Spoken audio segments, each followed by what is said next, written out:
What's good, guys? Welcome to another episode of the Zone podcast, and we are joined by a very, very, very special guest today.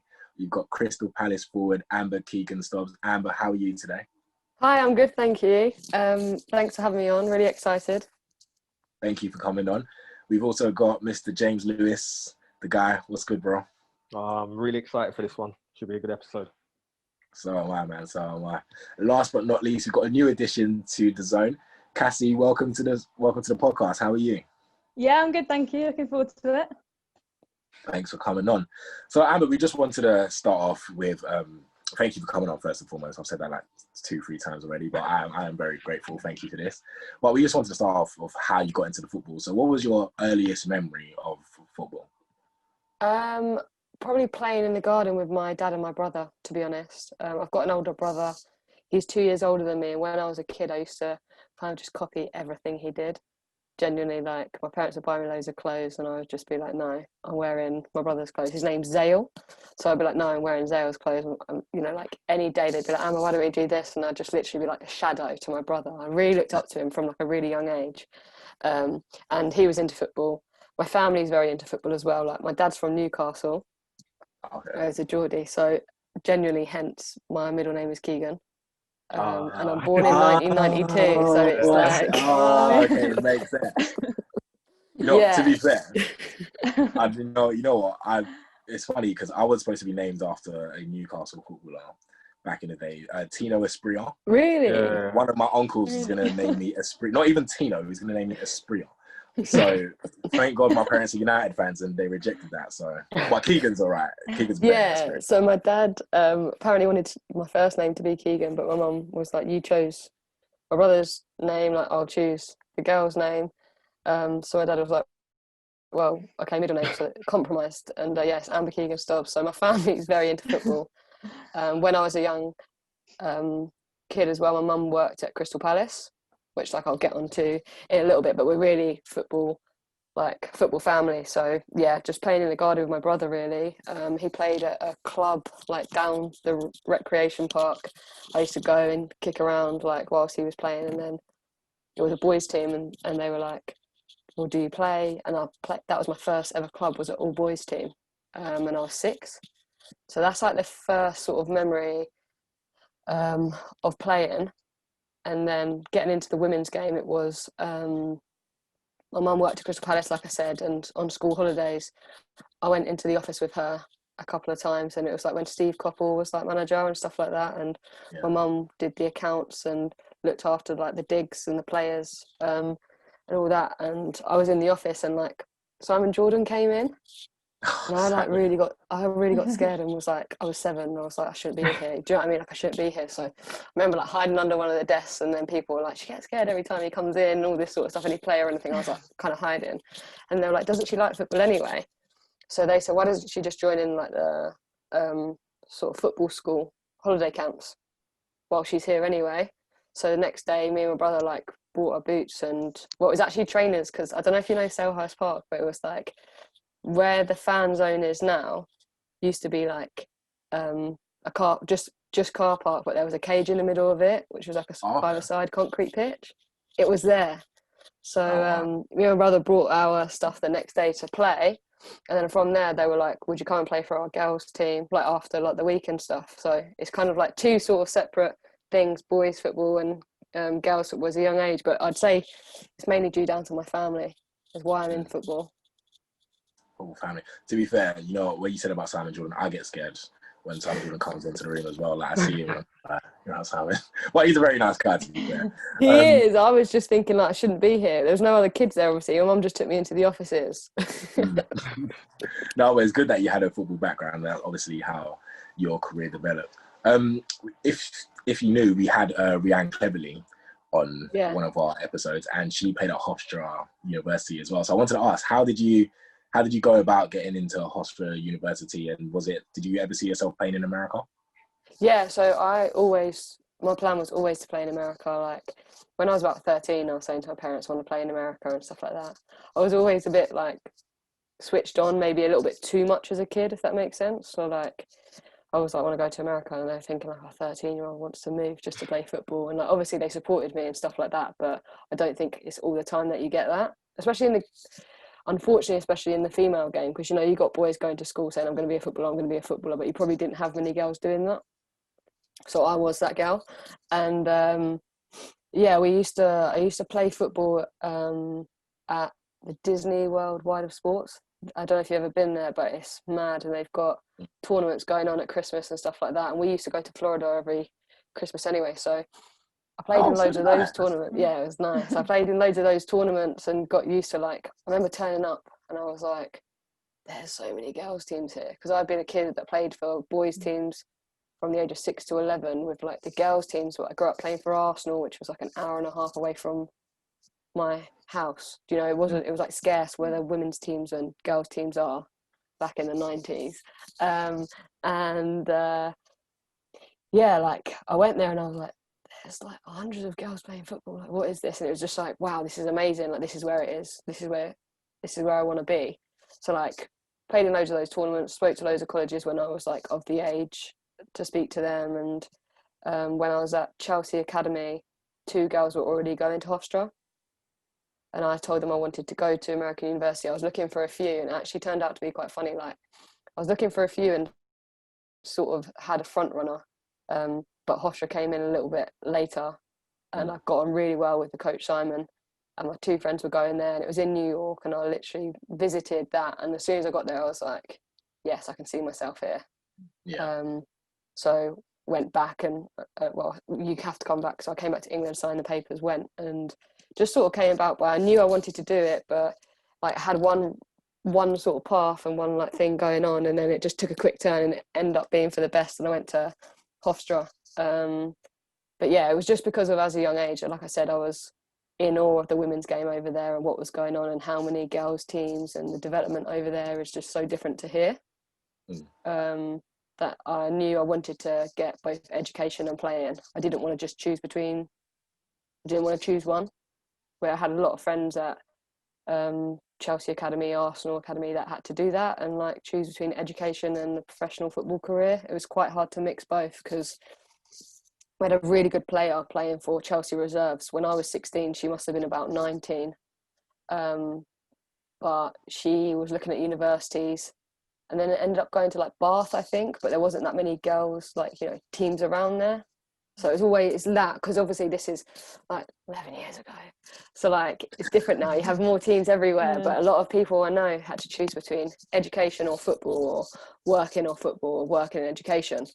For me, luckily I got to mix education and football and delay the work route, which was nice. And yeah, end up in New York at Hofstra. So it was decent.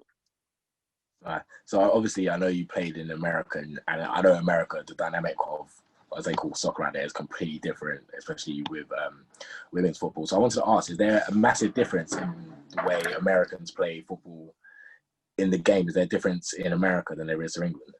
Yeah, I think there's a big difference. I think especially in college level, so like over there I actually went when I was 17, but you're supposed to go like when you're 18. I went a year early, and those ages there, when you're growing up, like when I was playing for Chelsea here, it's a lot more of a technical game. When I went out there, like I remember I was one of the like faster kind of up and coming people in England when I was like 16, 17. When I went out there, it was like everyone's super fit, everyone's fast. Yeah. Like it's a much more physical game in that sense, all about like the athletes and things like that, where I think England growing up, I think it was a lot more technical practice. I think it's leveling out now. Like I think there's a big difference from one of the World Cups a while ago, actually when I was out there, so it must have been 2014 or 2015, that England sort of took that World Cup, and they were the women's team, and they were like getting a little bit fitter compared to now. Though they're so much fitter now, and I think we can match a lot of the teams. And I think the WSL reflects that as well. So I think England's become a game as well, with a lot more fitness, but I would say it's more technical. So yeah, it's like playing a different style. Like when I went there, it took me a while to get used to it completely. You're right, to be fair, because that's exactly what Rihanna said when she played at Hostel. She said, I came there, everyone was just super fast, super fit. Like, they're all just Yeah, athletes. she's talking about me because I was there like 2 years before her. Thanks, Rianne. So obviously after Hofstra University, you moved back to England, and then you had times at Reading, Everton, West Ham. But did you always see yourself playing at Palace ever since, like, you started early when you said your mum started at Palace? Did you ever see yourself going back?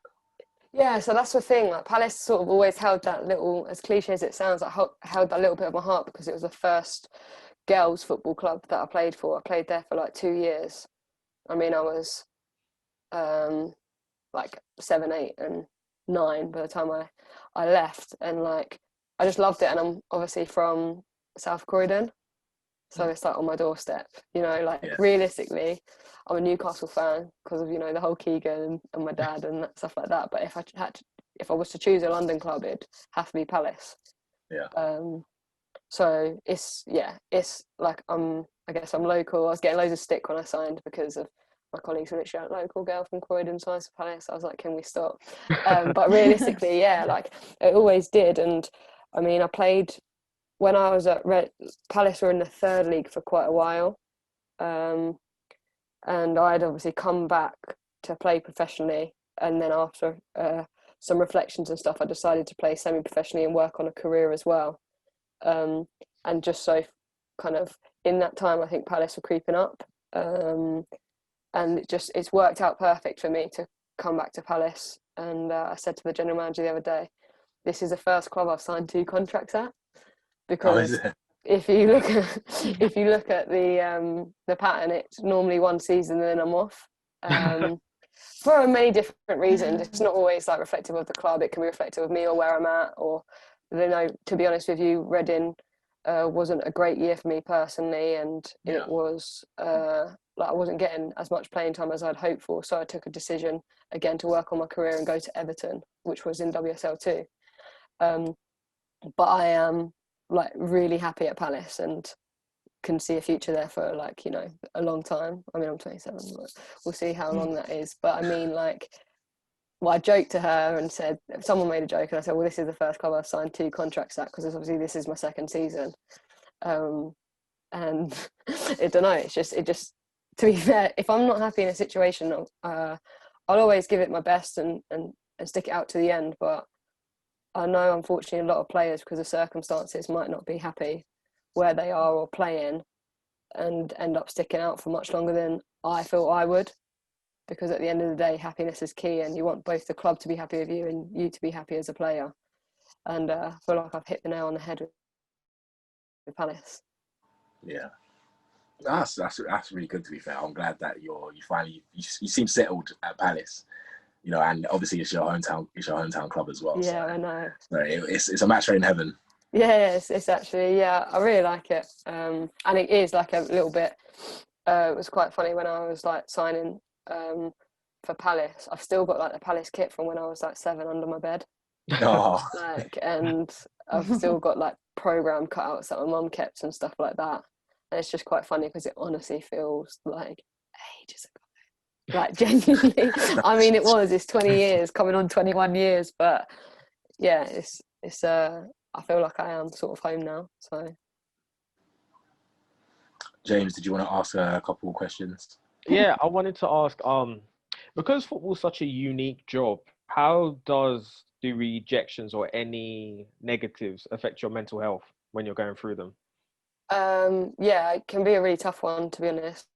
Like I mentioned to you before, I shared my experiences with mental health and sort of that with football as well. My sort of journey through football and mental health and how they sort of came together and my own experiences. But I found it really tough, to be honest, when it was my full-time job and I was playing at Reading, and you had, you know, 1 week, am I in the starting lineup, am I not? And all right, I'm on the bench, and dealing with that. And personally, I thought it was a bit harder because right now, like, I would take it just as hard if I'm on the bench for Palace, don't get me wrong, like I would. I think it's hard for any player to take that because all week and all what you've been working on is to make that starting 11. There's certain situations I've been in where it's like, right, you're going to come off the bench and make an impact. I'm not sort of belittling those people that are on the bench at all.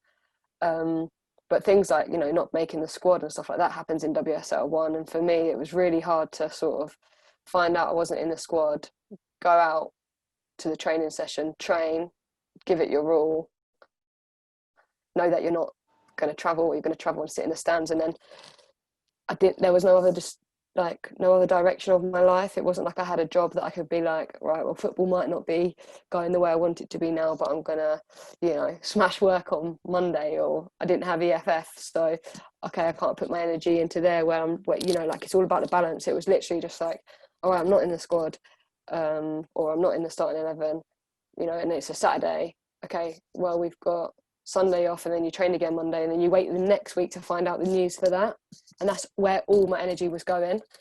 I found it quite difficult just to play and not do anything else, because I was used to playing and working, playing and education and stuff like that. And when it was just football, it was like the blows were a little bit harder for me. Some people can take it on the chin a bit better, and people just sort of had that. I've worked on it quite a lot, and think I'm in a better place now than I was, definitely mentally, as a person and as a player. But yeah, it's very difficult, I think, when it's your sole, when you label it as your sole purpose, which is what I did, and your sole purpose isn't going in the direction that you wanted it to, or you might not agree with the decision of a manager, anything like that. You know, football's that sort of game. So anything, you might not have your best training session, you go home, well, okay, well, what are you going to do for the rest of the day? Just sit around till the next session tomorrow. You know, like, I know you can do more with your time, but I unfortunately wasn't. So yeah, I think it's a hard one for people to get the right balance. But there's obviously girls and females and players out there absolutely smashing that. So, like, well done to them, because it can be difficult. Okay, my next question is, how would you describe equal focus football to someone that doesn't know it? Okay, Equal Focus Football is the company or the organisation that I've set up to create a level playing field for girls in football, any age, any ability, really any sort of position or job they want to do as well. It's not just for the players. It would be good to get people involved in media, in the marketing, coaches on board, volunteers on board, stuff like that. Just create more opportunities for anyone. It's not just for females to be involved in football, it's anyone in like female football. So yeah, we have camps, we have school sessions. Obviously now it's a bit different because of COVID, so we're a bit on pause, which has hit us quite hard. But yeah, just creating more training sessions, football sessions, camp weeks, tournaments, school events, things like that, just to try and create a positive environment and create more chance for these girls to play football. I think there needs to be a lot more like that, because I think that will definitely help promote women's sport as well and get more people involved. So it's definitely something that I really rated when I saw it.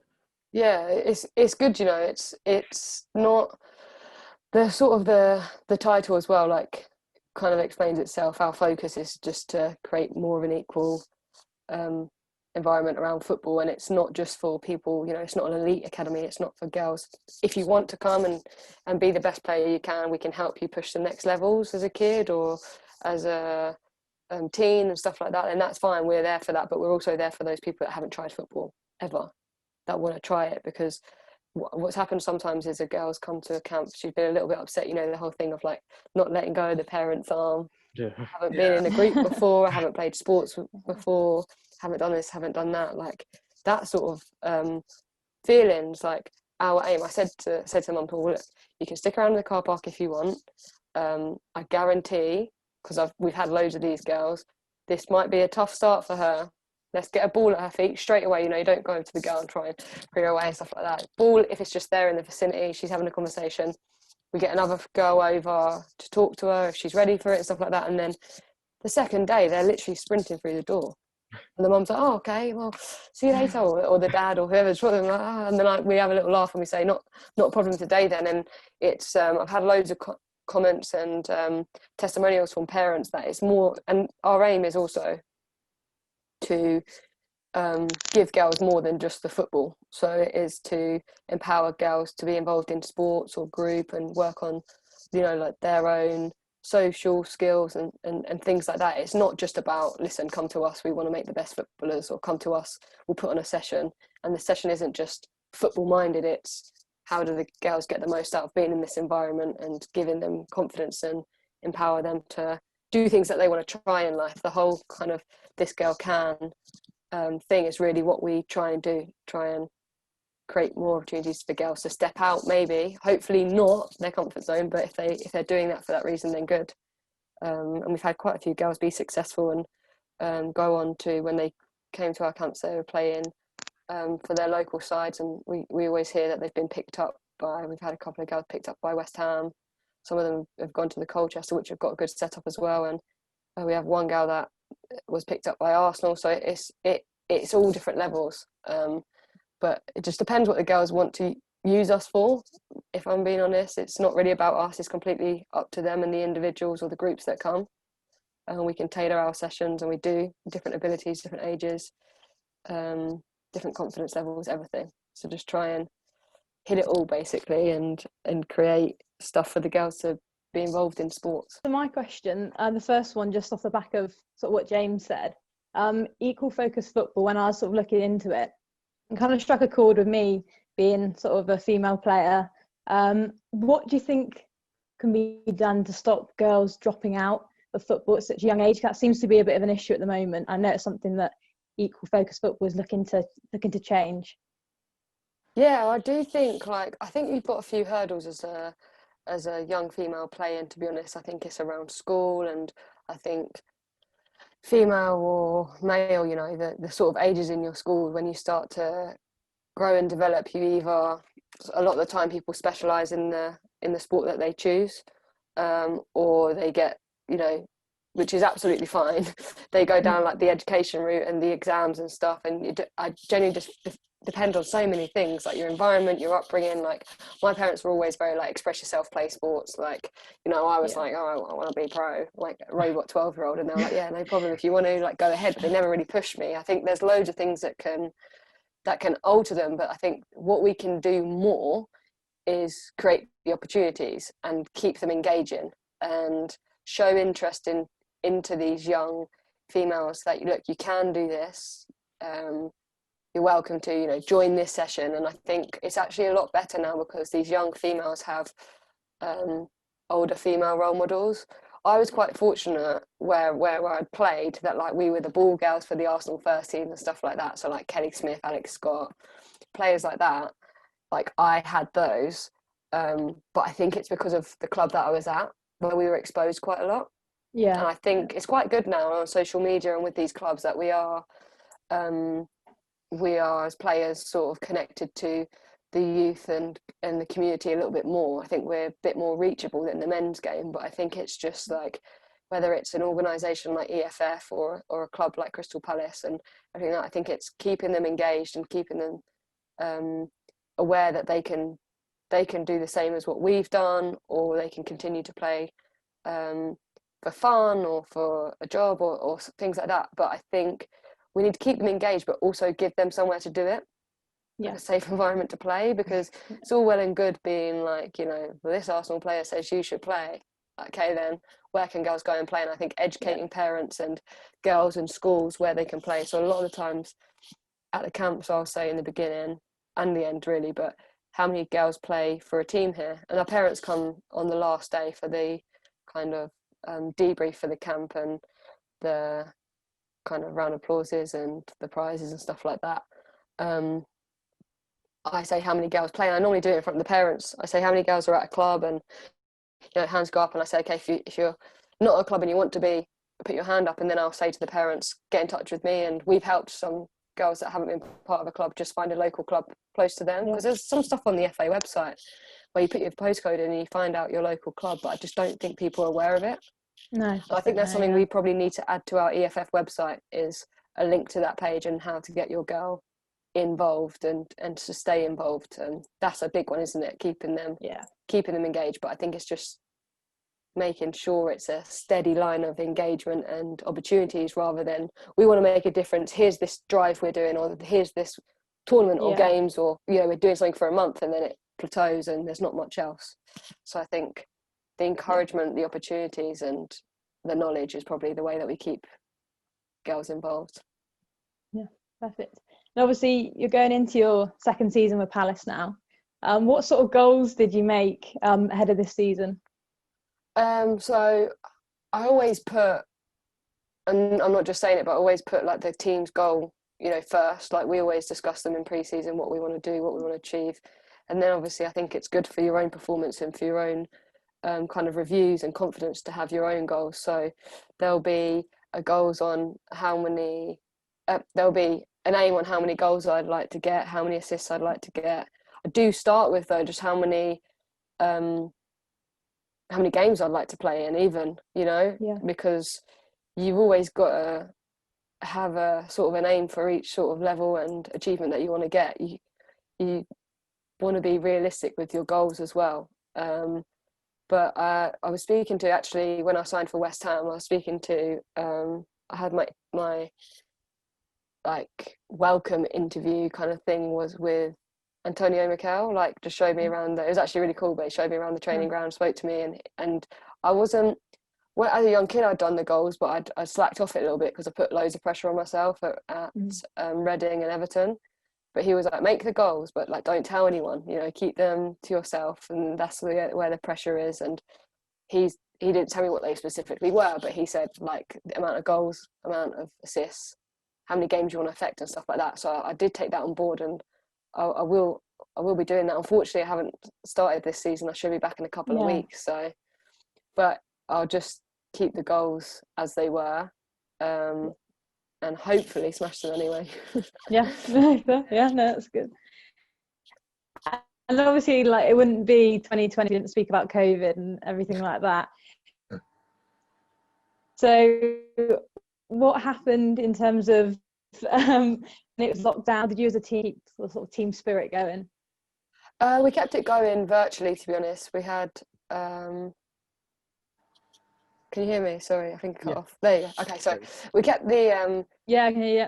Yeah. We kept the team spirit going. We had a lot of communications as a group on like Zoom or our group chat and things like that. We really knew that it would be important to keep everyone together. I think we're also aware though of like having that sort of break, because although there's a lot going on in the world and COVID's happening, like, I personally didn't want to put extra pressure on people to be engaging, have that little time away. And I think when players have time away, they come back more eager, if that makes sense.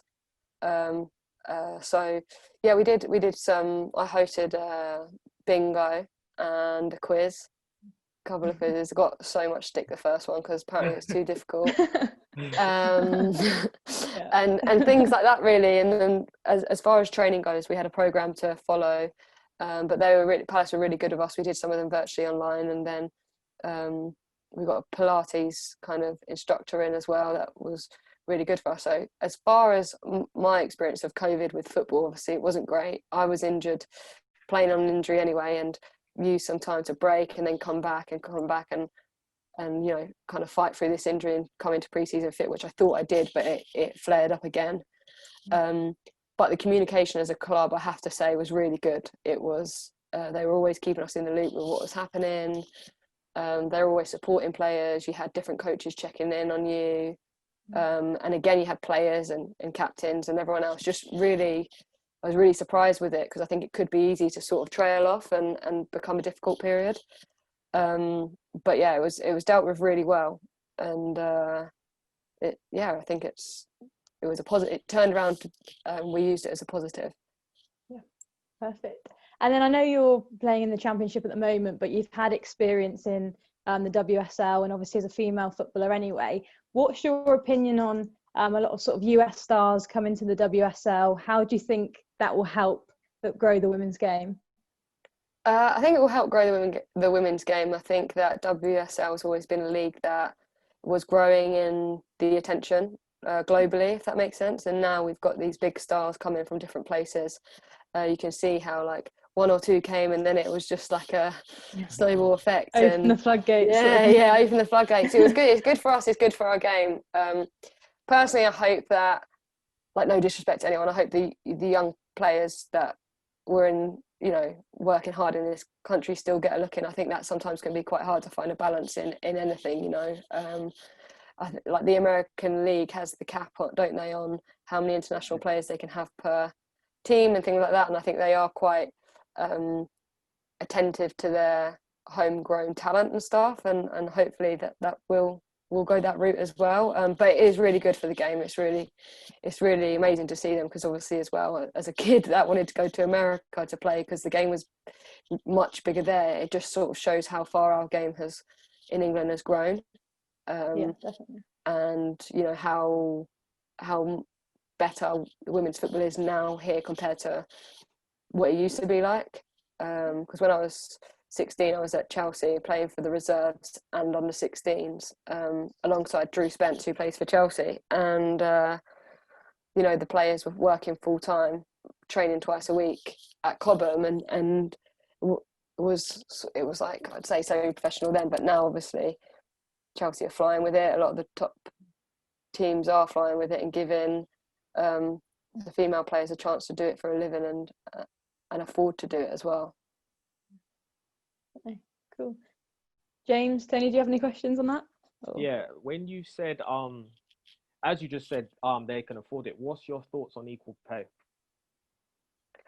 Yeah, I said some of them can afford it, because being in the women's game, you get to see what some people's contracts, or hear what some people's contracts are. Yeah.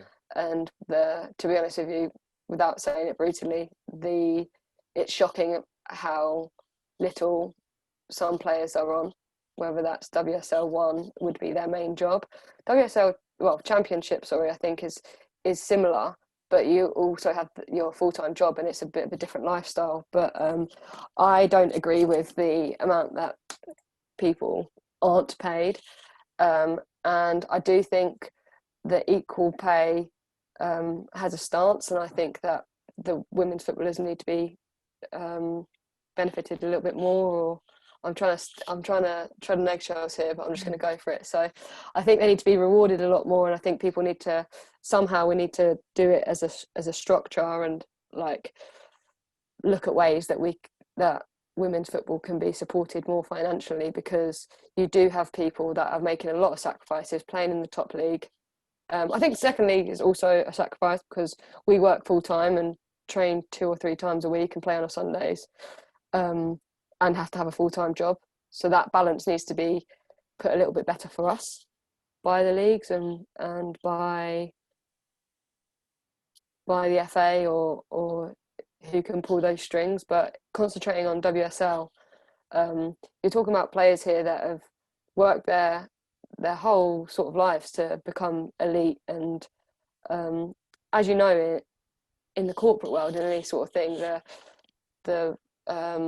the harder you worked, or the most experience you have with it, is the more you get paid and stuff like that. But, and kind of skill level, isn't it? You know, in office jobs, in employment in general. But it's sort of overlooked, like the skill level that these people have had to learn to play in the top league. And you know, I am a fan of the equal pay thing, but I think I mentioned it to you before. I think fair pay would be a great shout. I think that if you look at some full-time jobs, you know, on the high street or even in offices or wherever, I think those people are getting paid a certain amount, and unfortunately women's football who are playing full-time aren't. It's more a case of, can we really look and roll our sleeves up and look at kind of what's fair for someone to live off? Yeah. What's okay and acceptable for someone to live off. Like, I guarantee there are people in London clubs that are on less than minimum London wage to play football full time, and I don't agree with that at all. And I think that I'm not belittling the shout for equal pay or anything like that. I think that maybe the first step would be look at how badly some people are paid and what we can do to level that up a little bit, bring that to an acceptable level, and then attack the equal pay thing. Yeah. There's a sort of an under argument that I think people aren't really aware of, that these, you know, people are paid shockingly. I think it's just and you've got all these trolls out there that are saying, oh, I shouldn't be doing this for a living, things like that, and I don't think they even know. what sacrifices and how much time and effort these players are putting in for what they get out of it, and then they don't need the second wave of people just jumping on their backs every time anything happens. It's so that's my stance on it. I wanted to ask, how did you form a relationship with Women's Sport Alliance and Equity Sport? And it's just, their work isn't just educating people about the differences and the inequalities around global sports. It's also, they do roll up their sleeves and get involved and make a difference. Yeah. So it kind of exists to advance equality, diversity and equal opportunity in global sport. And it's nice that it's all sports, because my kind of company, we're trying to make a difference here in football, but that's where my kind of gateway into it was. But they've got a few projects. They've got some football projects, they've got a handball project, and they're trying to they look into the human rights of things and what people should be allowed to do, and it shouldn't really matter where you come from. That's their whole thing, is unfortunately where you come from does play a big part in the opportunities that you're given to play sports. So we were having a discussion a couple of weeks ago, and they were saying that 89% of the coaches at the Rio Olympics in 2016 were male. So that's one thing that they're trying to work on, to improve the inequality of opportunities between female and male coaches across every sport in the Olympics. And then they were saying another big thing is that the percentage of people that actually live in a city can be the biggest predictor of the success of like the international level of sport. So some people might think that makes sense because there's more people and stuff like that, but the biggest predictor isn't talent, it's actually kind of the amount of people in that city. And I think that also goes to say that they're probably given more opportunities because there's more people there and they're getting more attention. So it's a really great organisation, a really great company. Honestly, it's one thing that I'm very, very proud of to be part of. And again, as I can't stress enough, like I genuinely see their work firsthand and the things that they're doing. It's really nice to be an ambassador because it is hands-on, and I get to be involved in some of the projects. And I mean, at Christmas, so it's a smaller organisation, so the funding isn't the same as what some people or some organisations are fortunate enough to have. And at Christmas, the founder, actually, I'm going to be involved in some of it, but it will have to be a little bit different because I've got a game. I've checked it. We've checked the diary. I've got a game 5 days later. But he's actually Tim Harper, the founder of Equity Sport, is doing a 24-hour walk in London. Jeez. To try and 24 hours of walking. Yeah. So he'll set off in London, and it's basically the whole drive because it's Giving Tuesday on December 1st. So a lot of charities do something, and we're trying to think out the box on what we can do and everything like that. But the whole idea is people can sponsor like a minute or a section of time or an hour and stuff like that. And we want to try and get people involved and engaged. And if some people could be like, can you walk this hour doing this or doing that? Like, obviously, hopefully no one asks him to sprint an hour, but it's kind of like genuinely this guy throws his whole life at this, and they're the sort of things like he's doing it. I'm going to go and hopefully stream it live for him and do rotations of walking with him, because that's quite a lot of time. I think he's going to set off at midnight and walk for 24 hours just to get a bit of traction and raise awareness. That's a big thing they do. The projects that they work on is all about raising awareness, because I think the main thing here, and this is my sort of view on a lot of things like equal focus football, equity sport, is that you can really make a big change in numbers, if that makes sense. So for us to make a big change, you have to get people on board who have the same ideas, the same motives, and have to try and make the change in numbers, if that makes sense. So the more people we have involved and the more people that we have pushing for the same thing, inequality, is going to be the bigger difference we have. Kind of have to build an army to get these missions out the way and really make a difference. So Equity Sport is, honestly, everyone should really check it out and see what they're doing, because it's one of the proudest things that I do, actually. Oh, that's really good. I'm glad. And WSA as well? Yes. So WSA, really proud to be a member of that, an ambassador of that. I actually was speaking to Jordan and Reese about it initially, and was saying back when I joined, I was saying it's really good because I felt like if I had an organisation like that for most of my career, things could have gone a little bit differently, or would have had more support off the pitch. I think it's important, and look, my club now support me really well. They really do. But I think there's been times in my career at other clubs where I didn't feel the same, unfortunately, and having some support, which is, yes, they know the sport, they know it in and out, they know for my sport, they know football, they know about it. Jordan used to play, Reese is really involved in women's football, so I then have a support network that isn't linked to my club, because sometimes that can be easier. Now I don't, now I get quite a lot of support from Palace, and our players do, so I'm not speaking about them, but sometimes as a player it's quite good to have a support outside, because you can imagine if you're going through a tough time. So like I was at Reading, I didn't want to tell the staff because I didn't want it to then affect my playing time or selection. Whereas if I had something like WSA, then it would be, I can go to them and you have that support network. And it kind of, unfortunately, because of women's sports, I think as a whole isn't where it needs to be in the professional level, WSA will help with this sort of thing, and it's a chance to be a member of something that can improve the quality of your sports career and life off the pitch. And I think that's really needed in women's sports. I think, again, it's almost like making a change with numbers, it's just having a support something, and they do some great things. Like I said, have shared my story with mental health, and I was fortunate to get a lot of help with Sporting Chance with Toni Adams, who I can't speak highly enough of. And since then, the WSA have really supported me, because I opened up to them as soon as I was signing on, and they asked me what kind of, they already knew, but they said, what do you think? They always ask us ambassadors for feedback, because obviously we're the people playing the sports and stuff like that.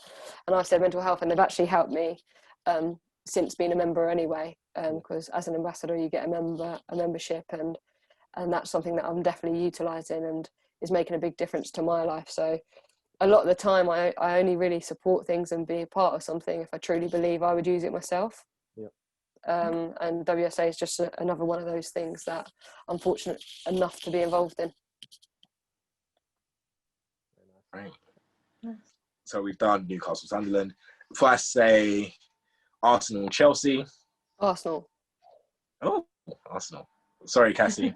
Sorry, Cassie. I grew up playing for them. Actually, yeah, do you know what? I forgot I paid for Chelsea as well. You paid for Chelsea as well, I was going to say. Yeah, you paid for Chelsea as well. Yeah, but Arsenal. More years at Arsenal. Cut that bit.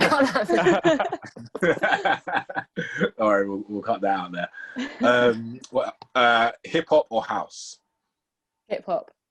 Hip-hop. Hip-hop or R&B? R&B. Oh, R&B, okay. Yeah. We like that here. We're doing well. We're doing well. I'm going quick as well. I'm like shouting at you as soon as you ask. No, this is what we want. I need to cover the questions quicker. Cassie, have you got any? God, don't put me on the spot. Put you on the spot there. Let me think. I don't know. It's precious time. Come on. I thought I was feeling the pressure. You lot are. McDonald's, KFC. No, I don't eat either of those, Tony. I haven't had McDonald's or KFC since I was like 12. Really? Not even joking. No way. But if I had to, like, life depended on it, I'd probably go KFC. Actually, no. Do you know what? It makes my belly hurt saying. I wouldn't be going either. Do you not have at least like a Nando's or something? Yeah, Nando's is all right. Oh, okay. Yeah, Nando's. I had a Nando's last week. Oof, so nice. That's all right. Oh, okay, wait. What do you get on Nando's? This isn't a quickfire one, but what do you get? This isn't a quickfire one. I actually changed it from when James asked me a couple of weeks ago, because right now I would say I'd get a Fino Pitta. Like, with the people like Fino. I've never had a Fino Pitta. People like it. I've had it a few times. It is nice. It is nice. It's got like chicken thighs, halloumi, some See, I'm not a fan of halloumi. That's the thing. Yeah, I'm not a fan. I feel like it's just overrated. Like I had it, and it is overrated. I would call it overrated. People act like it's the second coming. Okay, well, I would get a Fino Pitta, but obviously you're hating on that, so let's go with half a chicken, mash, and salad. Oh, you know it. No, that's a fine Nando's order. We'll take that. Whoever I go with, I just have like 2 of their chips, if that. Just 2 chips, just in case. Just 2. James, we'll go with your questions. Okay. What is your 5-a-side team from all time first? I knew you'd do this. I thought we were going to go with like nicer ones to begin with. No. All time 5-a-side team. Kelly Smith's got to be in there for me, to be honest. Yeah. I'd put Hope Solo in goal. Very nice. Is this one where I'm in it or I'm not in it? You have to be in it. You got to be in it. You got to back yourself. Who's going to score the goals? Yeah, so now I can only choose 2, right? Yeah. Oh, do you know what? Mia Hamm. Okay. Oh, okay. my God. Baller. Absolute How baller. could you not? Absolute baller. And Marta. Okay, perfect. Yeah, That's legend. perfect. Yeah. Okay, fair. now And then little old me in midfield. who's gonna get all the goals? You got. No, Amber and Marta are up top. You know, that could be a bit. I see a bit of chemistry there. That's an exotic front too. Now, what's your 5-a-side today's time? So, I've seen firsthand Mary Earps in goal, especially in 5-a-side when I was at Reading and stuff. So she's going right in there. Great keeper. Mary Earps. And then I'd go Miedemar, has to be. You want your goals, don't you? Yeah. So there's only 2 spots left, you know. This is actually tough.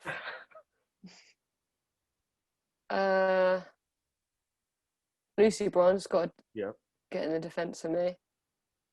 And then you need like a...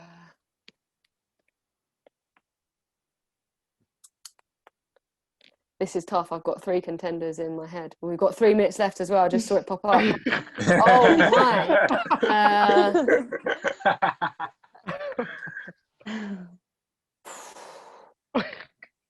I'd say like I'm going between Kim Little, Leah Galton, or Dan Turner.